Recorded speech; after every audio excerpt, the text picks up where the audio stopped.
Sir మీ పేరు? నా పేరు దేములాడ్ అండి నేను చోడవరం నుంచి వచ్చాం. మహాబలిజ సమ్మేళనం కన్నా మేము మహాబలిజ యూత్ లీడర్షిప్కి వచ్చాం.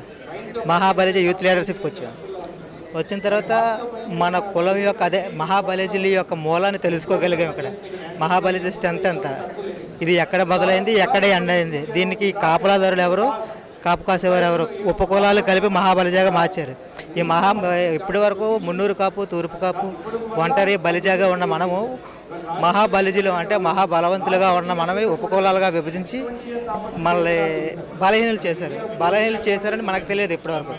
ఏదంటే ఒక ఉత్తరాంధ్ర వైపు ఉన్న తూర్పు కాపు, దక్షిణాంధ్ర వైపు ఉన్న కాపు ఇలా మార్చారు తప్ప సమ్మేళనం తెలియదు.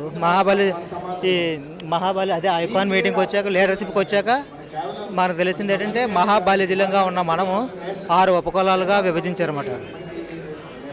6 ఉపకులాలు ఏంటి అంటే మనకు తెలిసిన చుట్టుపక్కల ఉన్న 2.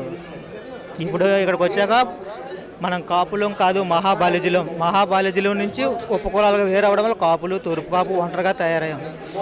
ఈ ఐకాన్కి వచ్చాక ఇది 2వ మీటింగ్ అండి. ఐకాన్ ఫస్ట్ యూత్ లీడర్షిప్ వచ్చాక వర్త్ అంటే మన ఫైనాన్షియల్గా ఎలా సెటిల్ అవ్వాలి, ఫైనాన్స్గా ఎలా గ్రోత్ నేర్చుకోవాలో ఇక్కడే నేర్చుకున్నాం.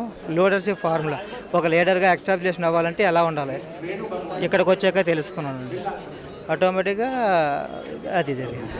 అంటే ఇప్పుడు మీరు ఇక్కడికి వచ్చాక ఏం తెలుసుకున్నారు ఈ మహాబలిజ గురించి and development of me committee గురించి ఏం తెలుసుకున్నారు? ఇది ఇప్పటి వరకు ఒంటరిగా ఉన్న మనిషి అంటే ఎదుటి ఉన్న వ్యక్తి తెలియదు ఎవరో అనేది. ఈ మహాబలిజ సమ్మేళనానికి వచ్చాక తను కూడా ఒక బలిజ కుటుంబ సభ్యుడు అని తెలుసుకోగలిగాం. దీని ద్వారా చాలా ఏంటంటారు అది కమ్యూనికేషన్ బాగా పెరగడం వల్ల చాలా దగ్గర ఫ్రెండ్స్ తయారయ్యారు. ఏ ఊరిలో ఎక్కడికి వెళ్ళా ఇప్పుడు ఫ్రెండ్స్ అడుగుతారు.